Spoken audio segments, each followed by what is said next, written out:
நாளில் புதியதொரு நிகழ்ச்சியினூடாக சந்திப்பதில் மட்டற்ற மகிழ்ச்சி. ஊடகம் எங்களுக்கு தந்திருக்கின்ற அறத்தின் வழி தொடர்ச்சியாக பயணிப்பதற்கான ஒரு மேடையாக இதனை நாங்கள் பயன்படுத்துகிறோம். இந்த குரல் எங்களின் குரல், எங்கள் மாந்தர்களின் குரல், எங்கள் மண்ணின் குரல். எனவே இந்த குரல் எப்பொழுதும் உங்கள் நெஞ்சுக்கு நெருக்கமாகவே இருக்கும். இந்த தமிழ் குரல் என்பது எங்கள் மக்கள் மத்தியில் இருக்கின்ற மகிழ்ச்சிகளையும், எங்கள் மக்கள் மத்தியில் இருக்கின்ற வலிகளையும், எங்கள் மக்கள் மத்தியில் இருக்கின்ற பெருமைகளையும், மண்ணின் விழுமியங்களையும் பற்றி பேசுகின்ற குரலாக அமையும்.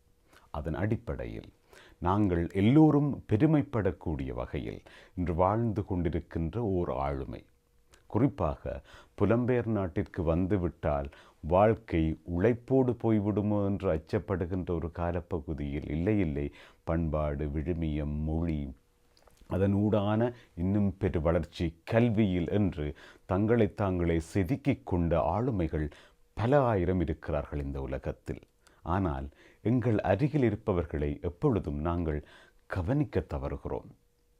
இருப்பினும் நாங்கள் எங்களால் முடிந்தவரை ஒரு கவனத்தை ஏற்படுத்த வேண்டும் என்கின்ற முனைப்போடும், இந்த கவனத்தினூடாக பலருக்கு நன்மை பயக்கும் என்கின்ற மிகப்பெரிய நம்பிக்கையோடும் ஓர் பேராளுமையை இன்றைய நிகழ்ச்சியை நாங்கள் சந்திக்கின்றோம். சரி, இவ்வளவு சொல்லியிருக்கிறேன். அவரை பற்றி பல விடயங்களை பேசவிருக்கிறோம். ஒரு சிறந்த விஞ்ஞானி, சிறந்த பொறியியல் துறையில் கல்வி கற்ற ஒரு கல்வியியலாளன், எங்களுக்கெல்லாம் இன்று பெருமைப்படக்கூடிய வகையில் பல விருதுகளை, பிரித்தானியாவின் அதியுயர் விருதுகளை பெற்று ஓர் ஆளுமை டாக்டர் சபேசன் சிதம்பரநாதன் அவர்கள் வருகை தந்திருக்கின்றார். அவரோடு தான் பேசவிருக்கிறோம். வணக்கம் டாக்டர். வணக்கம். உங்களை இன்றைய நிகழ்ச்சியில் பார்த்ததில் மிக்க மகிழ்ச்சியாக இருக்கிறது. நீங்கள் எந்த விடயத்தை எடுத்துக்கொண்டாலும் அதற்கு நியாயப்படுத்தக்கூடிய வகையில் உங்களிடம் தகவல்கள் பொதிந்து போய் கிடப்பதை நாங்கள் அறிவோம். அதன் அடிப்படையில் உங்கள் பிறந்த இடம் பழை, சாவகச்சேரி ஹிந்தி காலேஜில் படிச்சிருக்கிறீங்கள், ஜெஃப்னா ஹிந்தி காலேஜில் படிச்சிருக்கிறீங்கள், மொரட்டோ பல்கலைக்கழகத்தில் படிச்சிருக்கிறீங்கள், அதுக்கு பிறகு பிரித்தானியா வாரங்கள் என்று சொல்லி உங்களது வாழ்க்கை இளமை பருவத்திலிருந்து நகர்ந்து இன்று ஒரு பேராளுமையாக எங்கள் அருகிலே வீட்டிருக்கிறீர்கள். உங்களை பற்றி இந்தளவு விடயம்தான் எங்களுக்கு தெரியும் என்றால், அதை தாண்டி உங்களது கண்டுபிடிப்பு ஆச்சரியம் மிக்கதாக இருக்கிறது. அதே வேளையிலே இந்த கண்டுபிடிப்பை பற்றி தமிழர்கள் எவ்வளவு தூரம் அறிந்திருக்கிறார்கள் என்கின்ற பொழுது பெரும் கேள்விக்குறிகள் எங்களிடம் மிஞ்சி இருக்கிறது. எனவே இவற்றுக்கெல்லாம் பதிலளிக்கும் வகையில் உங்களை பற்றியதான தகவல்களோடு நகரப்போகிறோம். சரி, பழை உங்களது சொந்த ஊர் என்றால் நீங்கள் பழையிலிருந்து எப்படி சாவகச்சேரிக்கு நகருக்கிறீர்கள்? அங்கிருந்து எப்படி உங்களது கல்விகளை எல்லாம் நீங்கள் மேற்கொள்கிறீர்கள்? நிச்சயமாக நல்ல ஒரு கேள்வி. பழையில் பிறந்து நாங்கள் ஒரு 10 வயது இருக்கும் பொழுது எங்களுக்கு எங்கள் தந்தையார் மரணமாகிவிட்டார். ஸோ அதன் காரணமாக நாங்கள் சாவச்சேரிக்கு இடம்பெற வேண்டிய ஒரு கட்டாய சூழ்நிலைக்கு இருந்தது.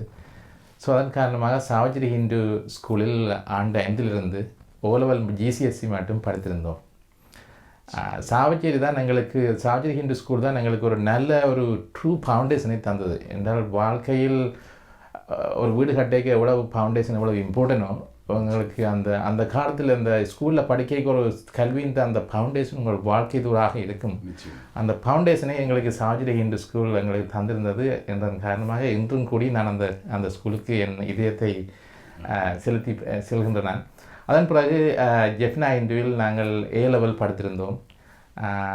ஜெஃப்னா ஹிந்து எங்களுக்கு ஒரு நல்ல ஒரு ஹெல்த்தி காம்படிஷனை க்ரியேட் பண்ணி தந்தது. எப்படி நாங்களும் ஒரு டொப்பாக வரலாம் அந்த ஸ்கூலில் என்றால் அது ஒரு டொப்பான ஸ்டூடெண்ட்ஸை தான் அதை அட்டாக் பண்ணி ஏதான ஸ்கூல். அந்த ஸ்கூலில் நீங்கள் டொப்பாக வரணும் என்றால் you had to work really hard and so அப்படியான ஸ்கூலில் எங்களுக்கு ஒரு நல்ல ஒரு இதை கிடைத்திருந்தது. ஸோ ஜெஃப்னா ஹிந்துக்கும் நாங்கள் இப்பயும் ஒரு கடமைப்பட்டிருக்கின்றோம்.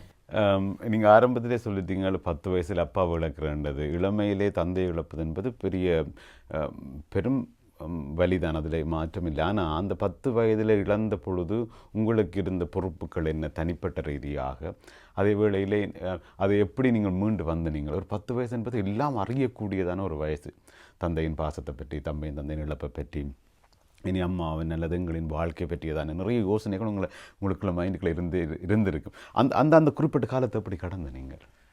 நல்ல ஒரு கேள்வி. என்றால் முருகப்பெருமான் இந்த அவை பாடிய கேப்பா அவைப்பாடியே இந்த உலகத்தில் கொடியது என்ன என்று கேட்கும் பொழுது அவைப்பாடி சொல்வா, கொடியது கேட்கும் எளிதமிழோய், கொடிது கொடிது வறுமை கொடிது, அதிலும் கொடிது ஏழ்மையில் வறுமை, அதிலும் கொடிது ஆற்றினால் கொடி நோய், அதிலும் கொடிது அன்பில்லா பெண்டாட்டி, அதிலும் கொடிது அவர் கையால் இன்புற உண்பது தானே. அப்போ ஏனது நான் சொல்ல வருகின்றேன் என்றால், அப்படியான ஒரு வறுமை தான் கொடியது, அதிலும் கொடியது ஏழ்மையில் வார வறுமை என்று அவைப்பாட்டி அந்த காலத்தில் எங்களுக்கு சொல்லிக்குவாரா. அப்படியான ஒரு வறுமை வரும் பொழுதுதான் நீங்கள் உங்களுக்கு ஒரு இது வரும். இந்த வறுமையிலிருந்து இந்த கிறிஸ்பிள் மொமெண்ட் என்று சொல்லுவோம் நாங்கள். கிறிஸ்பிள் மொமெண்ட்டா என்ன, வாழ்க்கையில் வார ஒரு டேர்னிங் பாயிண்ட். அந்த டேர்னிங் பாயிண்ட்லேருந்து எப்படி நாங்கள் திரும்பி வர முடியும் என்ற ஒரு உந்து சக்தியை எங்களுக்கு தருகின்றது. அந்த சக்தியை தான் எனக்கு அது தந்தது என்றதை நான் நினைக்கின்றேன். வறுமை வாரதுன்றது ஒரு கொடியமான விஷயம். ஸோ அப்படியான அந்த ஒரு லோ சிச்சுவேஷன் இருந்தபடியாக தான் எங்களுக்கு படிக்கணும் என்ற ஒரு இதை நாங்கள் கையில் தூக்கினோம். நாங்களும் ரிச்சான ஃபேமிலியில் பிறந்திருந்தால் எங்களோட வாழ்க்கை வேறு துறைக்கு போயிருக்கும். ஸோ எங்களுக்கு வேறு ஒரு ஆப்ஷன் இல்லாதனால் கல்வி தான் எங்களுக்கு ஒரு டூலாக இருந்தது. ஸோ ஆனால் அது ஆண்டு 10 வயது இருக்கும் பொழுது அது எனக்கு தெரியவில்லை. என்றால் 10 வயது ஒரு ஏர்லி ஸ்டேஜ் தானே.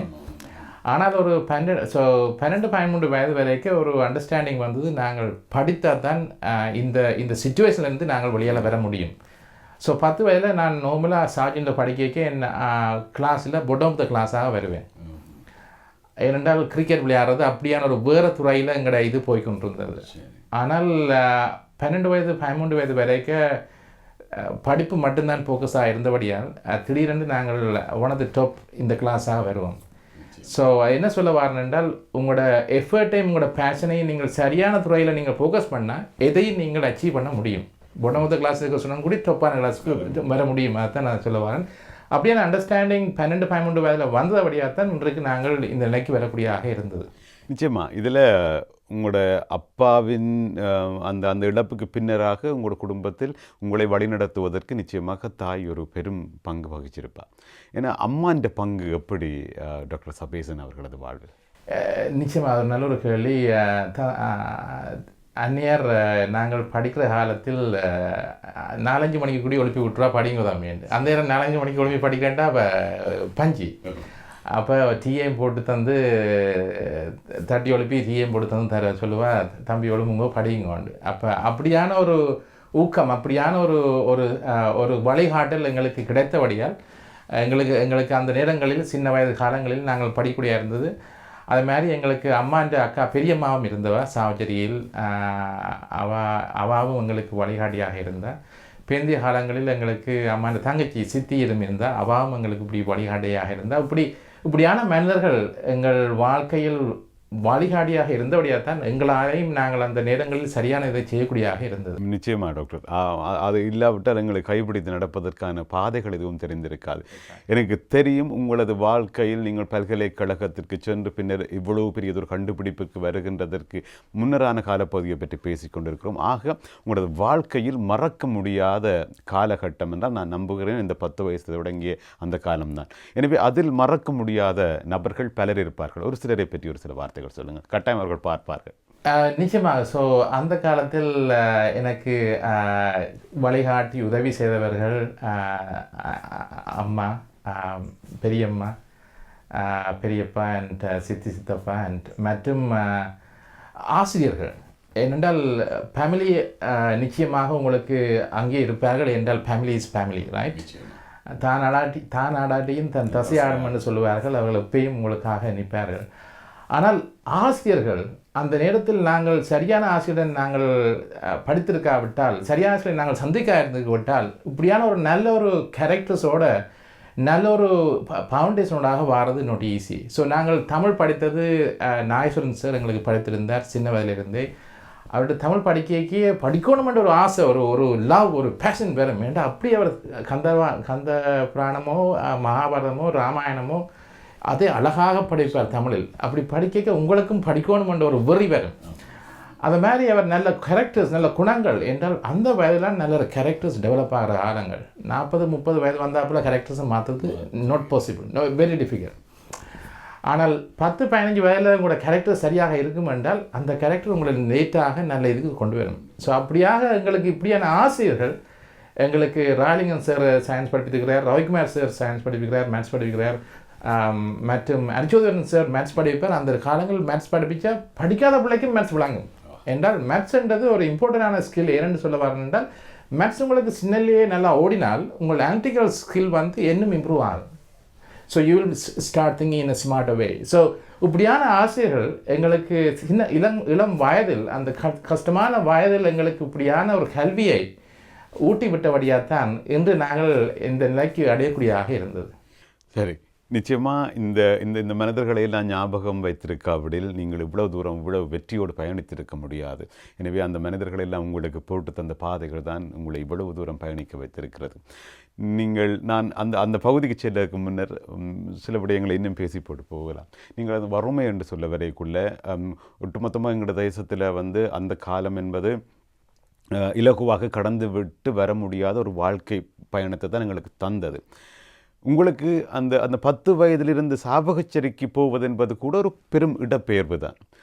ஒரு மரத்தை பிடுங்கி வேரோடு இன்னொரு இடத்தில் நடுவது போன்ற ஒரு வலி மிகுந்த எப்படி அதனை நீங்கள் உங்களோட இந்த வரையும் அது ஞாபகத்தில் இருக்குது, அதை நீங்கள் எப்படி பார்க்குறீங்க?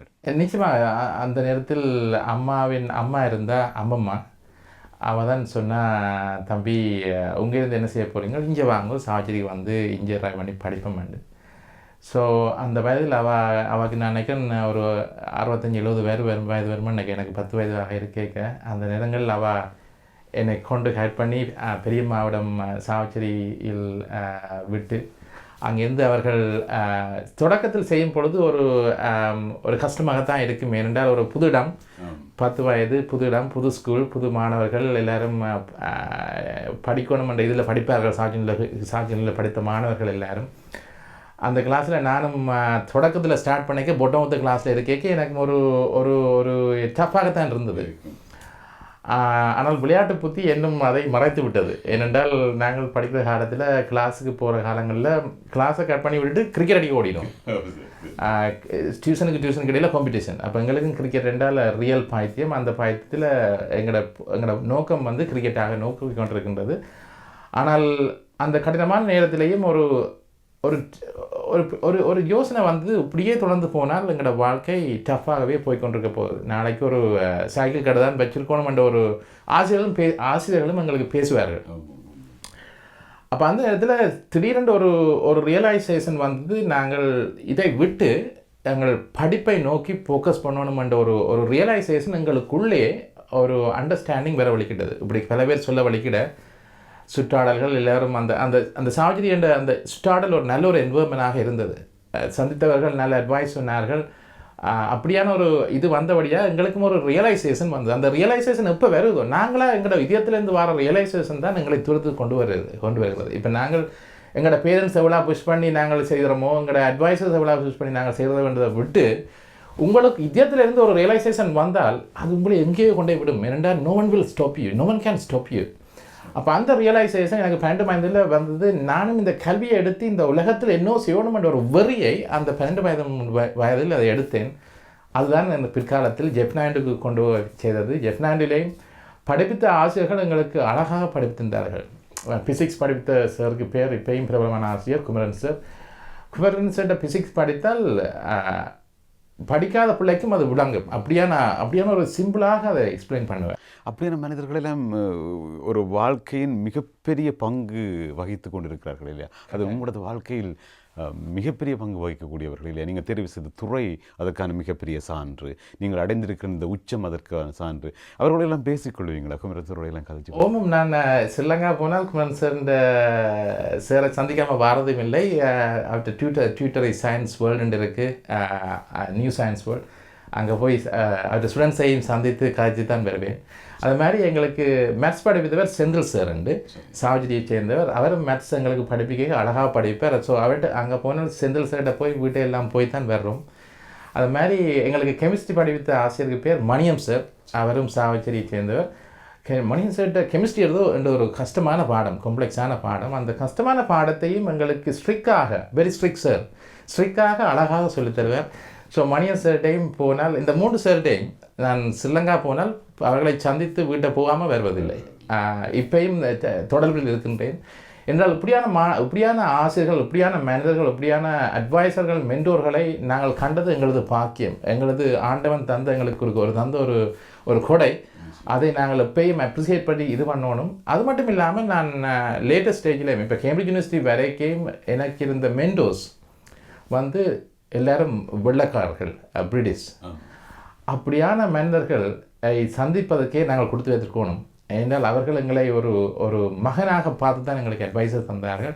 அப்படியான மனிதர்களை சந்தித்தது எங்களுக்கு கடவுள் தந்த ஒரு கொடையாகத்தான் இருக்கிறது. அப்படியான மனிதர்கள் எங்கள் வாழ்க்கையில் சந்தித்தபடியாக அப்படியான மனிதர்கள் எங்களுக்கு மென்டோர் என்று சொல்லுவோம். இதை இப்போ நல்ல ஒரு மென்டோர் உங்களுக்கு கிடைக்குமா இருந்தால் உங்களோட வாழ்க்கையில் நீங்கள் சரியான பாதையில் போகக்கூடியதாக இருக்கும். அப்படியான ஒரு மென்டோர் எங்கள் வாழ்க்கையில் ஒவ்வொரு ஸ்டேஜ்லேயும் இப்போ நான் சார்ஜின் சில பேரை கல்வி காய்ச்சிக்கிறேன், ஜெப்னாவில் படிக்க சில பேர் ஆசிரியர் பற்றி காய்ச்சிக்கிறேன், குமரன் மணியன் சார். அது மாதிரி கேம்பிரிட்ஜ் யூனிவர்சிட்டி வரைக்கும் பொழுதும் எங்களுக்கு ப்ரொஃபஸர்ஸ் மாதிரி வேறு 3-4 ப்ரொஃபஸர் மாதிரி எங்களுக்கு ஒரு ரியல் மென்டோர், ரியல் இதாக இருந்தார்கள். அப்படியான மனிதர்கள் ஒவ்வொரு ஸ்டேஜில் பொழுதும் எங்களுக்கு வழிகாட்டினபடியாகத்தான் இன்று நாங்கள் இந்த நிலைக்கு வரக்கூடிய மிக மிக மிக அற்புதம். உண்மைக்கும் டாக்டர் சபேசன் அவர்களோடு பேசுகின்ற பொழுது இன்னும் அவரது ஆசான்களை பற்றி, அவரது குடும்பத்தை பற்றி இன்னும் கேட்க வேண்டிய ஆவலை தூண்டி கொண்டு தான் இருக்கிறது. இருந்தாலும் இன்னும் அவரை பற்றியதான மிக முழுமையான விடயங்களை பேச வேண்டும் என்பதற்காக சற்று நாங்கள் நகர்ந்து செல்லலாம். யாழ்ப்பாணத்திலே சாதாரண தரம், உயர்தரம் எல்லாம் படித்துவிட்டு அதற்கு பின்னராக நாங்கள் அவரது மொரட்டுவைக்கு செல்லுகின்ற அந்த வழி எப்படிப்பட்டது, அங்கே எப்படி கற்றார், எவ்வளவு காலம் கற்றார் என்பதை பற்றி நாங்கள் கேட்க போகிறோம். உங்களது வாழ்க்கையில் பாடசாலைகள் எவ்வளவு முக்கியமானதோ அதே போல உங்களுக்கு பல்கலைக்கழகங்கள் இன்று வரையும் அது மிக முக்கியமானதாக காணப்படுகிறது. எனவே முதல் புகுமுகமானவனாக பல்கலைக்கழகத்திற்கு நீங்கள் செல்கின்ற பொழுது எப்படிப்பட்ட அனுபவங்கள், அந்த வாழ்க்கை பயணங்களை பற்றி பேசலாம். நல்ல ஒரு கேள்வி. என்றால் ஒவ்வொரு ஸ்டேஜ்லேயும் ஒவ்வொரு கேப் இருக்குது. இப்போ நாங்கள் ஜிசிஎஸ்லேருந்து ஏலெவலுக்கு போய்க்க, ஏலெவலுக்கு ஜிசிஎஸில் சில பேர் நல்லா செய்து நல்ல ரிசல்ட்ஸ் எடுப்பினா ஏலெவலில் போய் அவைக்கு கஷ்டமாக இருக்கும். ஏன்னா அது ஒரு கேப் இருக்குது. அந்த கேப்பை ப்ரீச் பண்ணி ஏலெவல் மெத்தட்டை நீங்கள் அண்டர்ஸ்டாண்ட் பண்ணிங்கன்னா ஏலெவலில் நல்ல ரிசல்ட் இருக்கும். அது மாதிரி ஏலெவலில் நல்லா செய்கிறவங்க எல்லாரும் யூனிவர்சிட்டியில் நல்லா செய்வோம்ட்டு இல்லை. ஏன்னா ஏலெவலில் மெத்தட் ஆஃப் டீச்சிங்கும் யூனிவர்சிட்டி மெத்தட் ஆஃப் டீச்சிங்கும் டிஃப்ரென்ஸ். அதுக்கும் 2க்கும் இடையில் ஒரு கேப் இருக்குது. அப்போ அந்த கேப்பை உடைத்து அந்த ஸ்டைலுக்கு படிக்கக்கூடிய ஆட்கள் வந்துட்டோம்னா யூனிவர்சிட்டியே நல்லா செய்யணும். அப்போ நாங்கள் ஒவ்வொரு ஸ்டேஜிலும் போய்க்க அந்த கேப்பை அண்டர்ஸ்டாண்ட் பண்ணி அந்த கேப்பை பிரேக் பண்ணக்கூடியதாக இருந்தது. அப்போ யூனிவர்சிட்டிக்கு போகும்பொழுது அந்த கேப்பை நாங்கள் உடைத்து அங்கே படிக்கிற மாணவர்களை கேட்டோம் எப்படி படிக்கணுமெண்டு. அப்போ நாங்கள் யூனிவர்சிட்டி ஸ்டார்ட் பண்ண முதலே நாங்கள் அட்வைஸ் எடுக்க வழிகிட்டோம். அங்கே படிக்கிற மொரட்டோ யூனிவர்சிட்டியில் படிக்கிற மாணவர்கிட்ட நாங்கள் கிளாஸ் எடுக்க வழிகிட்டோம். எப்படி இது படிக்கணும், எப்படி மேத்ஸ் படிக்கணும், எப்படி எலக்ட்ரிக்கல் படிக்கணும், எப்படி எலக்ட்ரானிக்ஸ் படிக்கணும்னு. அப்படியான அதை ஏற்கனவே ப்ரிப்பரேஷன் பண்ணபடியால் நாங்கள் அந்த கேப்பை குயிக்காக பிரேக் பண்ணக்கூடியதாக இருந்தது. போனபடியால் மொரட்டோ யூனிவர்சிட்டியில் நிச்சயமாக ஒரு 6 மாதம் படித்திருந்தோம். அந்த 6 மாதம் படிக்கும் பொழுது ஷெஃபீல்ட் யூனிவர்சிட்டியில் எங்களுக்கு ஸ்காலர்ஷிப் கிடைத்து யூகேக்கு வந்துவிட்டோம். நிச்சயமாக. எனவே ஒரு 6 மாத காலம் என்பது வாழ்க்கையின், குறிப்பாக சொல்ல போனால் இளையவர்களது வாழ்க்கையில் பல்கலைக்கழகம் தான் எல்லாவற்றையும் கற்றுக் கொடுக்கக்கூடிய ஒரு பெரும் தளம். அது 6 மாதம் என்பது ஒரு பெரிய அனுபவத்தை கொடுத்திருக்கும் டாக்டர் சபேசன் அவர்களுக்கு. அதன் பின்னராக தொடர்ச்சியாக ஷெஃபீல்ட் யூனிவர்சிட்டிக்கு வருகின்றார், பிரித்தானியாவிற்கு. எனவே பிரித்தானியாவின் வாழ்க்கை பற்றி நாங்கள் பேசவிருக்கிறோம்.